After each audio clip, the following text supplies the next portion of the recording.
Innovation pays off.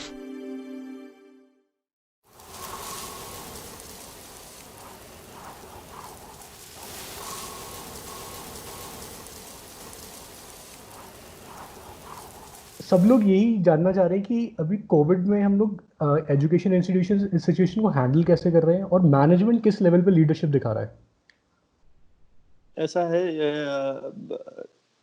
अगर job, तीन इसके मेन पार्ट्स हैं। एक तो रेगुलर एकेडमिक्स जो चल रहा है वो, जी। दूसरा है असेसमेंट्स, और तीसरा है स्टूडेंट्स का प्लेसमेंट, स्पेशली फाइनल ईयर का। ओके। तो एकेडमिक्स इसलिए भी रेगुलर होना रखना जरूरी है क्योंकि स्टूडेंट्स नहीं तो फ्री रहेंगे तो वो तमाम तरह की साइकोलॉजिकल इश्यूज और उनके तमाम तरीके के वो इश्यूज शुरू हो जाएंगे जहां वो हो सकता है मोबाइल एडिक्शन की तरफ चले जाए और किसी तरह के डिप्रेशन में चले जाए। तो इसलिए एकेडमिक्स को रेगुलर रखना जरूरी है। तो जो आईटीएम में किया है वो मैं थोड़ा सा बताता हूँ जिससे एक आइडिया मिलेगा, और फिर एक जनरल डिस्कशन करते हैं कि क्या हो सकता है और जो हमें लगता है। जी सर। तो ये एग्जैक्ट कोरोना नहीं, लेकिन ये बात 2008 में हमको आईटीएम में समझ में आ गई थी कि आने वाले समय में मे भी अगले 10 या 12 साल में ऐसा लगता था कि बाय 2025 ये जो एजुकेशन है ये जितनी स्किल्स हैं वो घर बैठे उन स्टूडेंट्स को मिल जाएगी। और ये तब समझ में आने लगा था कि एक्सपेरिमेंटेशन और रिसर्च के लिए जो एजुकेशन इंस्टीट्यूशंस, जो बड़े बड़े इंफ्रास्ट्रक्चर बने हुए हैं वो ज़्यादा इस्तेमाल होंगे। और बेसिक एजुकेशन के लिए जो अभी स्किल, जिसको हम स्किल डेवलपमेंट, मैं हमेशा स्किल डेवलपमेंट बोलता हूँ, एजुकेशन बोलता नहीं हूँ इसको, जो अभी हो रही है पूरी हिंदुस्तान में, तो उसके लिए बहुत आसानी से ऑनलाइन मीडियम कारगर होंगे। तो जब ये 2008 में समझ में आ गया था तो हम लोगों ने इसके ऊपर काम करना शुरू कर दिया था। तो पहला प्रोटोटाइप आईटीएम का 2012 में रेडी हुआ था, जहां हमने एक लर्निंग मैनेजमेंट सिस्टम बनाया था जिसको लाइव नहीं किया था 2012 में। उसको हमने टेस्टिंग शुरू कर दी थी, बन गया था 4 साल में। पहले एक बेंगलोर की कंपनी थी, उसके साथ शुरू किया था 2008 में। फिर हमने 2010 में हमारी टीम बना दी 6-7 लोगों की, उस टीम ने उसको डेवलप करना शुरू किया। तो 2012 में वो एक प्रोडक्ट तैयार हो गया था। तो उसको हम लोग 2015 में आईटीएम यूनिवर्सिटी में उसको फेजेस में लॉन्च करना शुरू किया था। ये लास्ट फेज था जिसमें वेबिनार्स और वीडियो लेक्चर्स और वो सारे असेसमेंट टूल्स हमको तैयार करने थे जिसके थ्रू स्टूडेंट ऑनलाइन मोड में पढ़ सके। तो फॉर्चुनेटली हम ऐसे टाइम पे वो प्रोडक्ट फिनिशिंग की तरफ था जब ये कोविड-19 हुआ। तो हमको बमुश्किल 3 दिन लगे, जब 22 तारीख को इंस्टीट्यूशंस की छुट्टी हो गई थी, या होली के टाइम ही हो गई थी एक्चुअल में। 8 तारीख को ही इंस्टीट्यूशंस आईटीएम ने बंद कर दिए थे, अपने स्टूडेंट्स को बोला था घर पे रहे। तो लेकिन फरवरी से हम लोगों ने शुरू कर दिया था कि मार्च में ये लॉकडाउन वाली सिचुएशन आ सकती है। तो 23 तारीख को आईटीएम ने अपने सारे ऑनलाइन सिस्टम्स ऑन कर दिए थे। तो 23 तारीख से 5 अप्रैल तक का डाटा मेरे पास है, 7 अप्रैल तक का, जिसमें 4000 ऑनलाइन क्लासेस हुई हैं। ओके। और लगभग उतना ही नोट्स, असेसमेंट, असाइनमेंट्स, अलग अलग क्लासेस को मिला के उतना ही ऑनलाइन हमारे एलएमएस पे बच्चों को मिला है। और अच्छी बात यह है कि शुरू के 3-4 दिन थोड़ा सा चैलेंज आया, उसके बाद 80% स्टूडेंट्स ऑनलाइन आ गए मेजर स्कूल्स के। कुछ स्कूल्स हैं जहाँ चैलेंजेस हैं, क्योंकि वो बच्चे, और उन बच्चों के साथ ज्यादा चैलेंज है जिनके पास नेट कनेक्टिविटी का इशू है या वो डिवाइसेस का इशू है जिसके थ्रू वो वेबिनार्स या वीडियो लेक्चर्स देख सकें। लेकिन 80% स्टूडेंट, 80 से 85% स्टूडेंट ऐसे हैं, किसी किसी डिपार्टमेंट में 95 से 98% स्टूडेंट्स ऐसे हैं जिन्होंने ऑनलाइन लेक्चर्स लेना शुरू कर दिए और अपने असाइनमेंट्स भी सबमिट करने शुरू कर दिए। और अब जो नेक्स्ट फेज हम लोग अभी जिस पे काम कर रहे हैं और जिसकी वजह से बहुत सारा टाइम उसी में जा रहा है, वो है असेसमेंट टूल का डेवलप होना। हालांकि बाजार में बहुत सारे कंपनीज हैं जो फ्लोट हुई एकदम से और उन्होंने अपने असेसमेंट टूल्स बनाए, लेकिन हम लोग कोशिश कर रहे हैं क्योंकि हमारी डेमोग्राफी बहुत अलग है। हर यूनिवर्सिटी का, हर स्टेट का, हर कंट्री का डेमोग्राफी अपना अलग होता है। तो यूएस में जो असेसमेंट टूल काम करते हैं, हो सकता है वो हमारे बच्चे एकदम से अडॉप्ट नहीं कर पाए। तो बेस्ट है अपने असेसमेंट टूल्स बनाए। तो अभी असेसमेंट टूल पे काम कर रहा है और हो सकता है 30 अप्रैल तक हम इस सिचुएशन में हो कि हमारी एग्जाम्स ऑनलाइन हम ही कर सकें। तो जो बॉटम लाइन है वो ये है कि यूनिवर्सिटीज को आज नहीं तो कल इस मोड में बेसिक और जो एलिमेंट्री एजुकेशन है, ये हायर एजुकेशन का जो एलिमेंट्री वाला पार्ट है, बेसिक वाला पार्ट है, ये ऑनलाइन आसानी से किया जा सकता था और करना चाहिए था। ये ब्लेसिंग इन डिस्गाइज बोल सकते हैं कि ये एकदम ऐसा हुआ कि मोस्टली यूनिवर्सिटीज को ये सोचना पड़ा। जिन यूनिवर्सिटीज ने पहले से सोच रखा था वो लोग अपने स्टूडेंट्स को ऑनलाइन ला पाए, जो यूनिवर्सिटीज ने नहीं सोच रखा था वो थोड़ा सा समय और लेंगे और फिर ऑनलाइन हो जाएंगे। लेकिन स्टूडेंट्स को भी इससे अडॉप्ट करना आसान इसलिए रहा क्योंकि पिछले 2 साल में जो एक तरीके से फ्री डाटा और इंटरनेट का इस्तेमाल स्टूडेंट्स करना शुरू किए हैं, तो वो डिवाइसेस से बहुत फेमिलियर हो गए थे, तो इसलिए सर स्टूडेंट्स को भी अडॉप्ट करने में मुश्किल नहीं हुआ। लेकिन इसमें सबसे बड़ा चैलेंज ये समझ में आता है कि जो सबसे, मुझे जो लगता है, मैं जो 15-17 साल में एजुकेशन में समझ पाया है कि जो सबसे हाईएस्ट फॉर्म ऑफ लर्निंग है, जो बेस्ट फॉर्म ऑफ लर्निंग है, वो है पीयर लर्निंग। अब इसी में ये चैलेंज है कि चूंकि स्टूडेंट्स ग्रुप में अभी ऑनलाइन वर्चुअल ग्रुप्स में ही काम कर रहे हैं, फिजिकली नहीं मिलते हैं, तो पीयर लर्निंग कितनी अच्छे से होती है यही देखना बाकी है। और बेसिक एजुकेशन, जो बेसिक इंफॉर्मेशन बेस्ड कोर्सेज हैं, उनको बहुत इजीली हम ऑनलाइन मोड में कर सकते हैं। क्रिटिकल लर्निंग या क्रिटिकल थिंकिंग वाले कोर्सेज हैं, उनके लिए ऑनलाइन एजुकेशन अभी भी चैलेंज रहेगा। सर, तो आप इस पर्टिकुलर सिचुएशन को ओपन स्कूलिंग के रेस्पेक्ट में कैसे देख रहे हैं कि ये मतलब फ्रूटफुल है कि नहीं है? मैंने फिर बताया वैभव, जो बेसिक एजुकेशन है, जो एलिमेंट्री इंफॉर्मेशन बेस्ड कोर्सेज हैं, जिसमें आपको स्टूडेंट तक एक इंफॉर्मेशन पहुंचानी है, जो ऑलरेडी स्टेब्लिश्ड नॉलेज है उसको लोगों तक पहुंचाना उसके लिए बहुत आसान है। लेकिन आप लॉजिकल बेस्ड एजुकेशन पे जाएं या क्रिटिकल थिंकिंग पे जाएं या इनोवेशन की तरफ जाएं या रिसर्च बेस्ड एजुकेशन की तरफ जाएं, तो इसके लिए ऑनलाइन पे के पास अभी बहुत बड़ा चैलेंज है। क्योंकि ये सारे फॉर्म्स ऑफ एजुकेशन के लिए, ये सारे तरह के समझ के लिए पीयर लर्निंग बहुत इंपॉर्टेंट है। एक दूसरे से मिलना इंपॉर्टेंट है, ऑब्जर्व करना चीजों को बहुत इंपॉर्टेंट है, चीजों को अलग अलग पर्सपेक्टिव से समझना जरूरी है, जो अभी उतने वर्चुअल टूल्स अवेलेबल नहीं है जहां पीयर लर्निंग मुझे लगता है ऑनलाइन एजुकेशन में बहुत आसानी से हो सके। तो open schooling information based courses के लिए बहुत आसान है ऑनलाइन एजुकेशन में, और वो किया जा सकता है। गवर्नमेंट को बहुत पहले से करना था। हम लोग कई बार इस पे, कई फोरम पे मैं बोल चुका हूं कि इंफॉर्मेशन बेस्ड कोर्सेज को ऑनलाइन मोड में अलाउ करना चाहिए। जी सर, इस क्राइसिस से कुछ इंस्टीट्यूशंस के ऊपर कुछ ऐसा नेगेटिव इम्पैक्ट पड़ सकता है कि वो मर्जर्स के साइड जाएं या किसी को टेक ओवर करने की कोशिश करें? हो सकता है वो इंस्टीट्यूशंस जो इस सिचुएशन को कॉम्बैट नहीं कर पाए, इस सिचुएशन से उबर नहीं पाए, और जो अभी भी ये सोच रहे हो कि नहीं 1-2 महीना बंद हो जाएगा तो उससे कोई फर्क नहीं पड़ेगा, तो मुझे लगता है वो अपने विद्यार्थियों के साथ बहुत ठीक भी नहीं कर रहा है। क्योंकि अगर स्टूडेंट्स की लर्निंग रुकेगी तो 2 महीने की लर्निंग रुकना मतलब एक ऐसा फेस क्रिएट करना है स्टूडेंट की लाइफ में। जैसे मैं हमेशा बोलता हूँ, छुट्टियों में अगर कोई स्टूडेंट कुछ नहीं करता है तो वो बैक टू स्क्वायर वन हो जाता है। सही बात तो है। उसको वापस से वहां से उठाना बहुत बड़ा चैलेंज होता है, और ये तो इस सिचुएशन में जब वो घर में ही बंद है। जी। एक्चुअल में जब लोग घूमने जाते हैं तो कुछ सीखते हैं। ट्रेवल करना भी लर्निंग का एक बहुत बड़ा पार्ट है। एक दूसरे से अपने रिश्तेदार के यहाँ जाते हैं तो बहुत कुछ सीखते हैं। अभी तो वही लोगों के साथ रहना है, उसी घर में रहना है, उसी कन्फाइंड स्पेस में रहना है। तो इसके अंदर अगर उनको किसी तरह से लर्निंग में इन्वॉल्व नहीं किया जाएगा तो वो इंस्टीट्यूशंस अपने छात्रों के साथ जस्टिस नहीं करेंगे, और उन्हीं इंस्टीट्यूशंस को मुझे लगता है सिचुएशन को कॉम्बैट करने में मुश्किल आएगी जो फॉरवर्ड लुकिंग नहीं होंगे। मुझे नहीं लगता है मर्जर्स जैसा कोई सिचुएशन बननी चाहिए, लेकिन हो भी सकता है। जो कैश रिच प्लेयर्स हैं एजुकेशन इंडस्ट्री में, जो पुरानी यूनिवर्सिटियां हैं, जो 2000 से लेके 2005 2006 के बीच में बनी, और जिन्होंने जिनके पास कैश सरप्लस है, वो शायद हो सकता है टेक ओवर्स की तरफ जाए या मर्जर्स की तरफ जाए।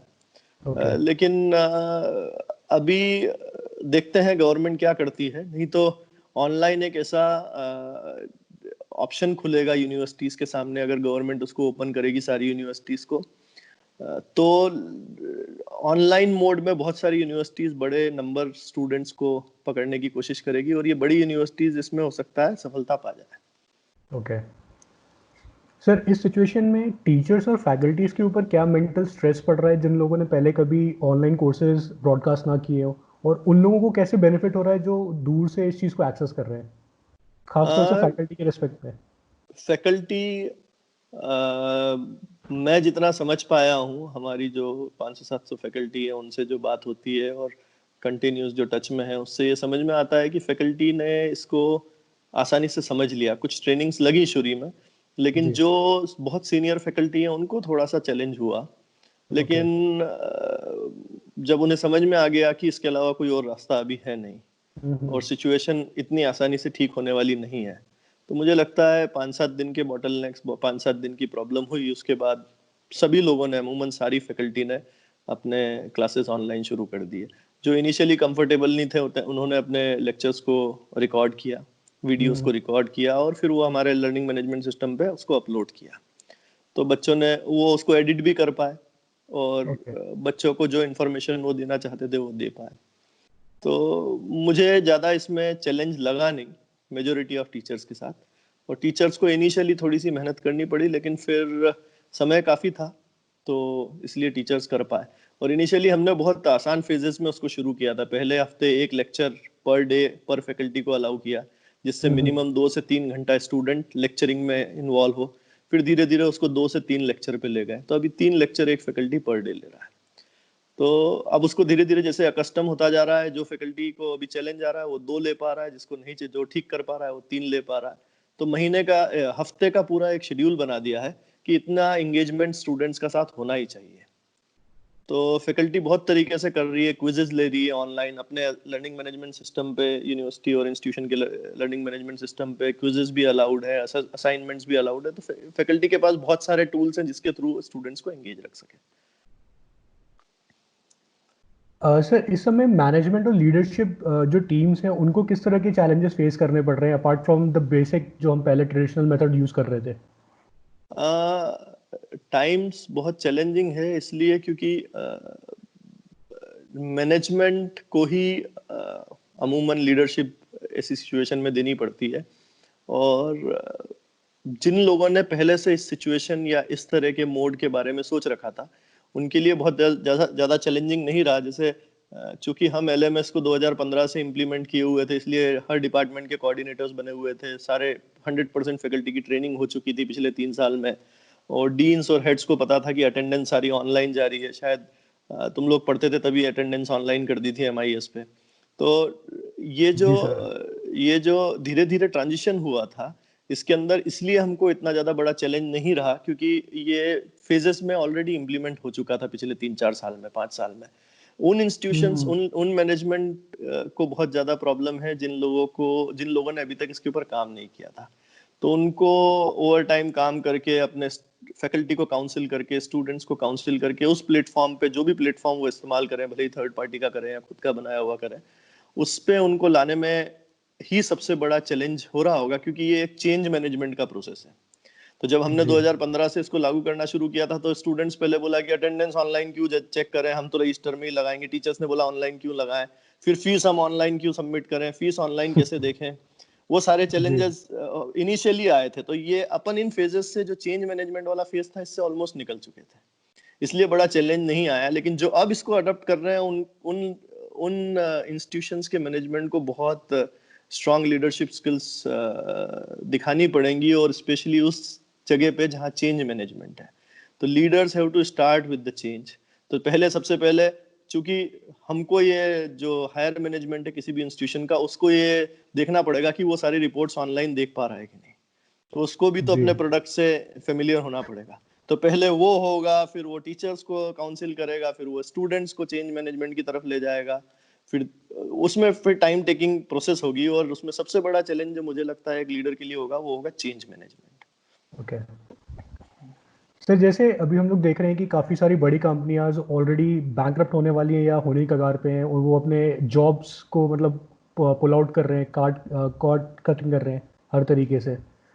तो इस टाइम पे प्लेसमेंट्स के लिए बच्चों के लिए क्या प्रिपरेशन करनी चाहिए? हाँ, मुझे जो ये रिपोर्ट्स हैं मीडिया की या जिन भी एजेंसीज की हैं कि बहुत सारे कॉरपोरेट्स बैंकरप्ट होंगे और बहुत सारे प्रोडक्शन हाउसेस बंद हो जाएंगे, मुझे इस पे थोड़ी सी शंका है। वो शंका ओके। इसलिए है क्योंकि क्योंकि ये स्लो डाउन है, डिमांड घटी है, मैन्युफैक्चरिंग नहीं हो रही है। लेकिन जब ये खुलेगा, ऐसा तो है नहीं कि हम हमेशा बंद रहेंगे, आज नहीं तो 2 महीने बाद कोई ड्रग आ जाएगी जो इसको क्योर करेगी, या 1.5 साल बाद कोई वैक्सीन आ जाएगी जो इसको होने ही नहीं देगी। और जी। हम किसी न किसी तरह से ये जो सर्वाइवल ऑफ द फिटेस्ट जो एक थ्योरी है डार्विन की, उसमें इंसान सबसे आगे है। कोरोना हो सकता जी। है हमसे अभी कुछ समय के लिए आगे निकल गया हो कि अपने आप को कैसे वो एनवायरनमेंट में जिंदा रखे, उसने तरीके ढूंढ लिए हो, लेकिन इंसान फिर भी अभी भी मेरा मानना है कि बहुत स्ट्रांग प्रजाति है और वो सर्वाइवल ऑफ द फिटेस्ट की थ्योरी में सबसे बेस्ट फिट होता है। तो हम आज नहीं तो 6 महीने बाद इसका सॉल्यूशन ढूंढ ही लेंगे। 6 महीना इतना बड़ा समय नहीं है दुनिया के लिए कि हम 6 महीना सरवाइव नहीं कर पाए। तो जब 6 महीने बाद सिचुएशन ठीक होगी तो ऑटोमेटिकली जॉब्स होंगी, काम शुरू होगा, दुनिया फिर जो 6 महीने का नुकसान हुआ उसकी भी तो भरपाई करने पे लगेगी। और ऐसे समय में मुझे लगता है, ये मेरा सोचना है, बहुत पर्सनल विचार है, कि ये समय बहुत बड़ी अपॉर्चुनिटी भी लेके आ रहा है। अब मुझे लगता है आने वाले पोस्ट कोविड-19 जैक ऑफ ऑल की जरूरत ज्यादा होगी। ओके। एक चीज के एक्सपर्ट की जरूरत कम होगी। मुझे लगता है मान लीजिए कोई एआई या मशीन लर्निंग जानता है तो उसको मैन्युफैक्चरिंग प्रोसेस की भी समझ होनी चाहिए। कोई मैन्युफैक्चरिंग प्रोसेसेस समझता है तो उसको एआई, मशीन लर्निंग, आईओटी वगैरह की भी समझ होनी चाहिए। तो अभी एक ऐसा जिस एजुकेशन के पीछे हम 10 साल से पीछे हम लगे हुए हैं, हम आईटीएम में हमेशा बोलते हैं कि एजुकेशन का जो नेचर होना चाहिए वो इंटरडिसिप्लिनरी होना चाहिए। कभी भी कोई भी डिसिप्लिन आइसोलेशन में काम नहीं करना चाहिए। जब जब एक आइसोलेशन में कोई डिसिप्लिन काम करेगा तो अपनी बाउंड्रीज में बंधा रहेगा और कभी भी वो किसी भी दूसरी डिसिप्लिन के साथ इंटीग्रेट करके रियल टाइम और राइट सॉल्यूशन क्रिएट नहीं कर पाएगा। तो ये समय है इंटरडिसिप्लिनरी अप्रोच अपनाने का। और हिंदुस्तान को मुझे लगता है कि दूसरे देशों की, आज तक हमारा एजुकेशन सिस्टम दूसरों की कॉपी करते आया है। जो ब्रिटिशर्स छोड़ के गए उसी को हम अपनाते रहे। जो अमेरिका में होता है हम उसको अडॉप्ट कर लेते हैं, जो सिंगापुर में होता है वो रिसर्च पेडागॉजी हम इस्तेमाल कर लेते हैं, जो इंग्लैंड में होता है उसको अडॉप्ट कर लेते हैं। इससे हिंदुस्तान को बाहर आना चाहिए और ये समय है जब हिंदुस्तान अपना ही एक मॉडल डेवलप करे एजुकेशन का, स्कूल एजुकेशन और हायर एजुकेशन का। और ये वो समय है जब जो जो यूथ हैं, जो अभी इंजीनियरिंग या कोई भी कोर्स कर रहे हैं, किसी भी तरह की फील्ड में है, उनको ये समय है सोचने का कि वो इंटरडिसिप्लिनरी नेचर के कोर्सेज में किस तरह से जाए, इंटरडिसिप्लिनरी अप्रोच पे किस तरह से काम करे और किस तरह से रिलेवेंट हो पोस्ट कोविड-19 की दुनिया के लिए। सर जैसे अभी हमारे एक ट्रेडिशन चल रहा है वर्क फ्रॉम होम का, काफी हम्म, लोग इस पे मीम्स भी बना रहे हैं कि this is not work from home, this is work for home. तो हम्म, यहाँ पे जो डिसिप्लिन का एक इशू आ रहा है उसको हम हम्म। कैसे एड्रेस कर सकते हैं फॉर द प्रोफेशनल जिनको घर से काम करने की आदत नहीं है? वैभव, ये सिचुएशन क्योंकि मुझे लगता है टेम्पररी टेम्पररी इस सेंस में बोल रहा हूँ कि 6 महीने होगी, ज्यादा से हम्म। ज्यादा 1 साल हो जाएगी। तो ह्यूमन लाइफ के हिसाब से 6 महीने से 1 साल टेम्पररी ही लाइफ स्पैन हुआ, लाइफ टाइम हुआ काम के तरीके को बदलने का। तो ये जी। टेम्पररी टाइम है, इसको मेरे ख्याल से सीखने में लगाना चाहिए। और जो लोग वर्क फ्रॉम होम नहीं कर सकते, मुझे नहीं लगता है वो प्रोडक्टिवली ऑफिस में भी काम कर पाते होंगे। Okay. It is all about your intent to do good things. तो वो अच्छी चीजें आप कहीं भी किसी भी ऑर्गेनाइजेशन में करना चाहते हो, उस ऑर्गेनाइजेशन में आप अच्छा आपका इनपुट देना चाहते हो या आपकी प्रोडक्टिविटी बढ़ाना चाहते हो, तो अगर आपका वो नेचर ऑफ काम है, वो आपको अगर अलाउ करता है कि आप घर से उस काम को कर हम्म। सकते हैं, तो it is up to you to produce the productivity.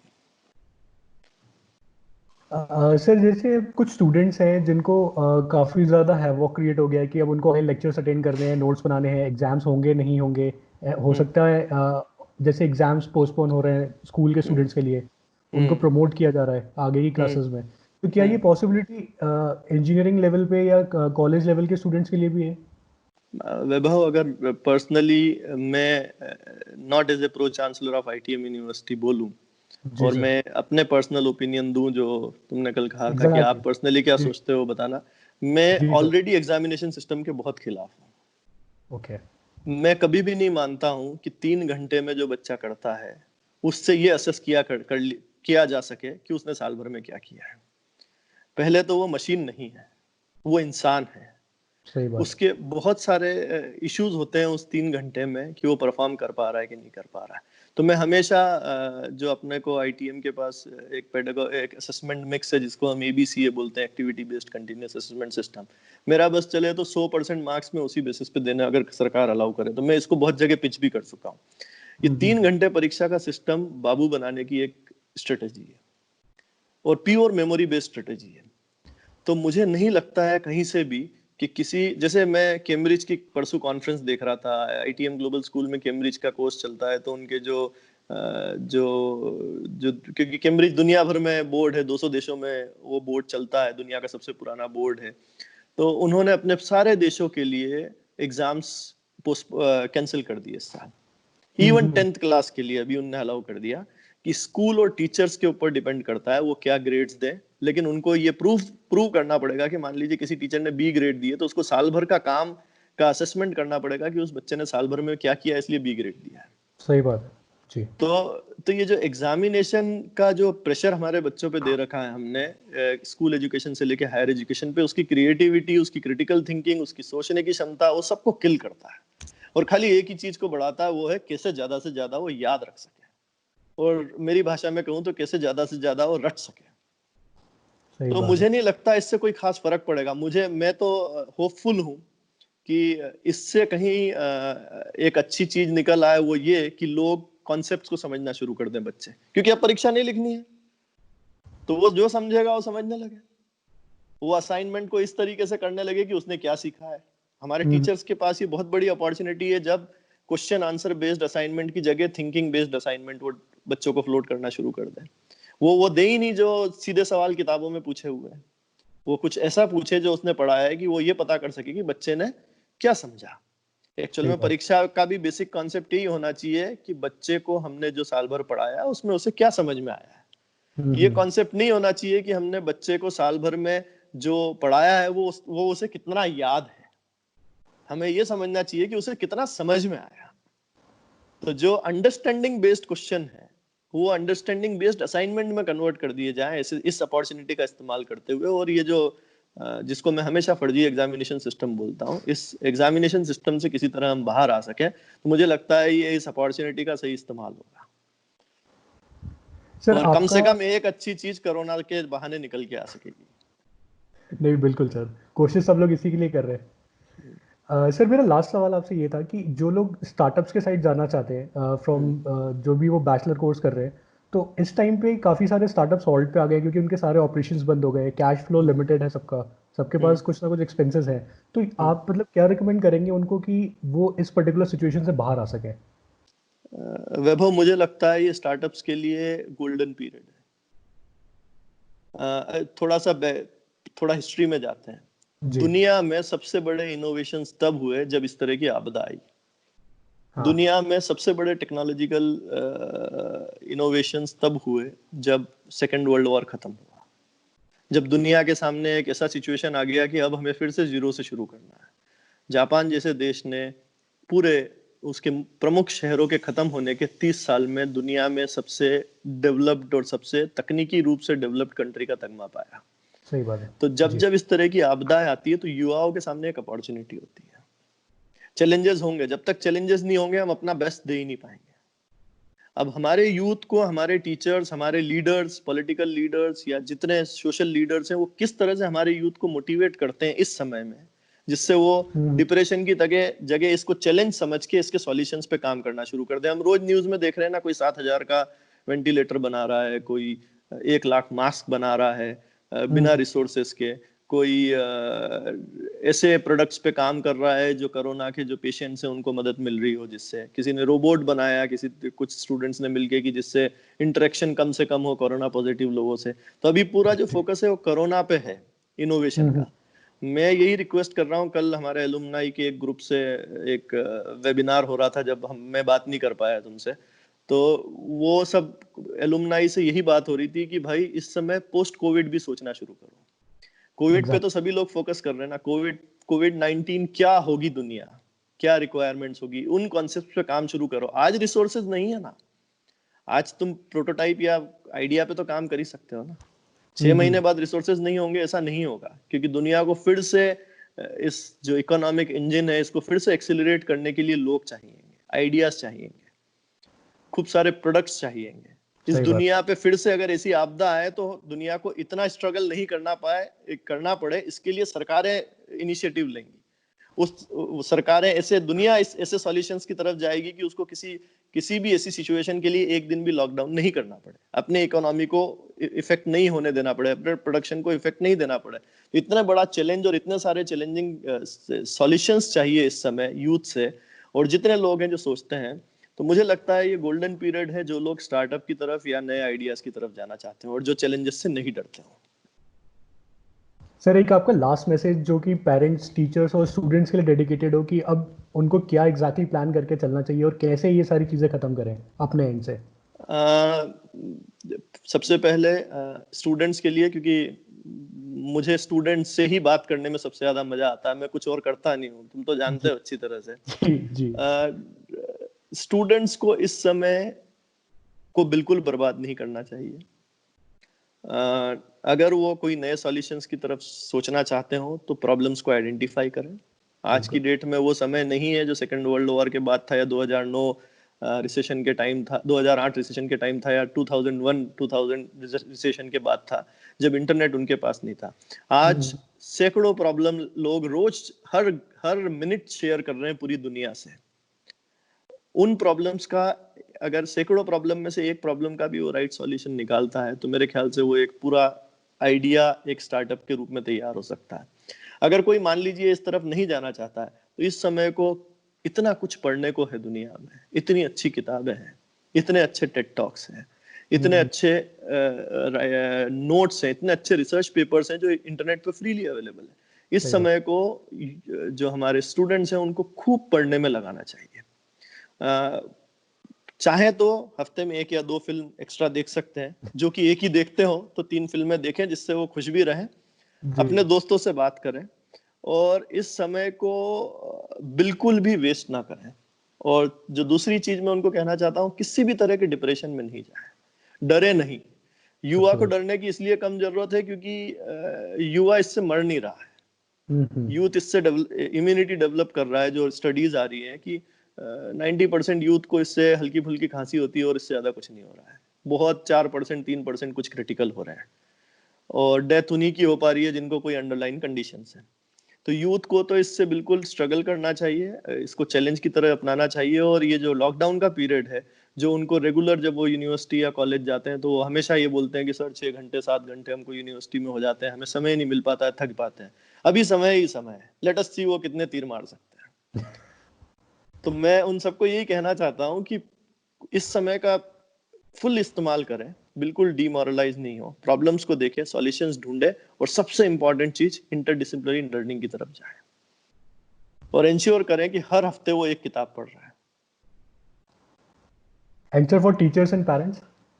Parents के लिए इंपॉर्टेंट है कि इस समय को अपने बच्चों को मोटिवेटेड रखें, उनको इसको बिल्कुल छुट्टी नहीं समझने दें। पूरी दुनिया एक बहुत ही कठिन परिस्थिति से जूझ रहा है, ये युवा ही है जो इस कठिन परिस्थिति से दुनिया को उबार पाएंगे। तो पेरेंट्स को ये करना चाहिए कि वो अपने बच्चों को मोटिवेट रखें और उनको खूब वो सारा एनवायरनमेंट प्रोवाइड करें जिससे उनकी लर्निंग बढ़ सके। उनको बोले वो क्लासेस पढ़ें, दुनिया भर के free lectures, webinars, video lectures MIT से ले लीजिए, हार्वर्ड से ले लीजिए, कोर्सेरा ने फ्री कर दिए, दुनिया भर के प्लेटफॉर्म्स अवेलेबल है जहां वो सीख सकते हैं। अपना समय अपने बच्चों को इस तरह से मोटिवेट करें कि वो अपना समय अच्छी पढ़ाई में लगाएं, उनको खूब खुश रखें, उनको खूब अच्छी किताबें पढ़ने के लिए मोटिवेट रखें। और जो समय वो नहीं दे पाते थे अपने बच्चों को, वो समय खूब दें और उन्हें बताएं कि ये यूथ इस दुनिया के लिए आने वाले समय में कितना इम्पोर्टेंट है। इसका एक एक मिनट, एक एक घंटा इस दुनिया को बदलने की क्षमता रखता है। और इसी ताकत का एहसास दिलाना अभी पेरेंट्स की जिम्मेदारी है। टीचर्स, मैं मानता हूं कि वो कोई जो डॉक्टर्स, कोरोना वॉरियर्स जिनको हम कह रहे हैं, जो अस्पतालों में लड़ रहे हैं सारे मरीजों को बचाने में, टीचर्स भी अभी उतना तो नहीं लेकिन बहुत अच्छा काम कर रहे हैं। जो लोग बच्चों को एंगेज रख पा रहे हैं, जो अपने घरों से बच्चों को पढ़ा रहे हैं, गाइड कर रहे हैं, मोटिवेट रख रहे हैं, उनको किसी तरह से लर्निंग में इन्वॉल्व रख रहे हैं। तो टीचर्स जो लोग घर पे बैठ के इसको छुट्टी समझ रहे हैं, उनसे निवेदन है मेरा हाथ जोड़ के, जिस भी इंस्टीट्यूशन के हों, जिस भी यूनिवर्सिटी के हों, कि इसको छुट्टी ना समझें। यहाँ हमारी जिम्मेदारी हमारे छात्रों के लिए, हमारे बच्चों के लिए और भी ज्यादा है, जी। इससे ज्यादा कभी नहीं थी। हम्म। ये जिम्मेदारी आज के समय इतनी ज्यादा है जिसका अगर उन्होंने एहसास नहीं किया तो शायद बाद में टीचर कम्युनिटी पछताएगी कि हम इस समय का इस्तेमाल नहीं कर पाए। और हमने हमारे स्टूडेंट्स को जो हमारी क्लासेस में पढ़ते हैं उनको इस समय का सदुपयोग करने का ना सुझाव दिया, ना कोई रास्ता बनाया। और वो जो 2 महीने का स्लैग या 3 महीने का स्लैग जो एक छात्र के लर्निंग में आता है, तो वो नहीं आने दें। तो इस टीचर से यही निवेदन है कि वो लोग इस चेंज को एडप्ट करें, इस चेंज को समझें और इस चेंज को किसी तरह से इस तरह लागू करें कि छात्र भी खुश हों, छात्रों की भी लर्निंग बढ़े और स्टूडेंट्स भी इसको, टीचर्स भी इसको एंजॉय करके कर सकें, इसको बोझ नहीं समझें। बहुत ज़रूरी है। सर मैं उम्मीद करता हूँ कि लोगों को आपकी बातों को ध्यान से सुना हो और उनकी मतलब जो अंडरस्टैंडिंग लेवल है, जो कन्फ्यूजन है, वो क्लियर हुए हो। और यही आशा करते हैं कि इस पर्टिकुलर सेशन से सबको बेनिफिट हुआ हो काफ़ी ज़्यादा। मैं और कोई सवाल हो तो वो भी कभी भी मेरे से पूछ सकते हो। जो मेरी छोटी बिल्कुल। मोटी समझ है उसके हिसाब से मैं जैसा समझता हूँ, सोचता हूँ, वो मैं सबसे शेयर करने में अपने आप को खुश नसीब समझूंगा। और किसी भी तरह से इस कठिन समय में किसी भी काम के लिए जी। काम आ सकूं तो अपने आप को खुश नसीब समझूंगा। Thank you so much sir. Thank you thank for you. Giving your time and please be thank you safe and बाबा। Be happy. या यू बी सेफ। हम तो घर में ही हैं, किसी तरह से पेड़ों को जिंदा रख रहे हैं, क्योंकि कैंपस में इतने सारे पेड़ लगाए हैं। जी अब जी ये जी। जिम्मेदारी उन पेड़ों के प्रति हम सबकी भी है। तो अभी हाँ हाँ। सबकी बारी बनी हुई है कि किस तरह से पेड़ों को पानी दिया जाए। तो रोज 2 घंटे पेड़ों को पानी दिया जाता है, फिर वीड्स हटाए जाते हैं। तो हम्म। इंटरेस्टिंग समय है हर तरह की लर्निंग का। बिल्कुल sir. Thank you so much sir. Okay, thank you, bye bye.